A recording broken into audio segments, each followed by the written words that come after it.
ভোটের মুখে 2% ডিএ বাড়ালো কেন্দ্র। 1 জানুয়ারি থেকে কার্যকর। এপ্রিলের শেষে এরিয়ার সহ মিলবে বর্ধিত ডিএ। উপকৃত হবেন 50 লক্ষ কেন্দ্রীয় সরকারি কর্মী ও 68 লক্ষ পেনশনভোগী। আজ রাত 8:30টায় জাতির উদ্দেশ্যে ভাষণ প্রধানমন্ত্রীর। লোকসভায় মহিলা সংরক্ষণ সংশোধন বিল পাশ না হওয়ার পর প্রথম বক্তব্য প্রধানমন্ত্রীর। মহিলা বিলের নামে বঙ্গভঙ্গ করতে চেয়েছিল।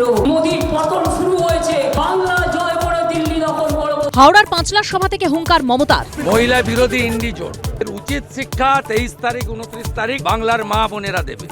এরা মহিলা বিরোধী তৃণমূলের স্বরূপ প্রকাশিত প্রতিক্রিয়া শুভেন্দু অধিকারীর। আসন্ন বিধানসভা ভোটে বুথের চারপাশে এবার কমিশনের লক্ষণ রেখা। 100 মিটার ঘিরে সাদা চকে আঁকা থাকবে গণ্ডি। ভোটার ছাড়া ঢুকতে পারবেন না কেউ। ভোটের মুখে কেন্দ্রীয় সরকারি কর্মীদের আরো 2% ডিএ। আমরা কথা দিলে কথা রাখি, দাবি মমতার। কোথায় কর্মসংস্থান, প্রশ্ন যোগীর। সন্ধ্যে 6টায় দেখুন দেবস্মিতার সঙ্গে। মহিলা সংরক্ষণ বিল নিয়ে তোলপাড়ের মধ্যেই রাত 8:30টায় জাতির উদ্দেশ্যে প্রধানমন্ত্রীর ভাষণ। শোনার জন্য কেউ বসে নেই, কটাক্ষ মুখ্যমন্ত্রী। রাত 8:30টায় দেখুন পাপিয়া ও দেবস্মিতার সঙ্গে।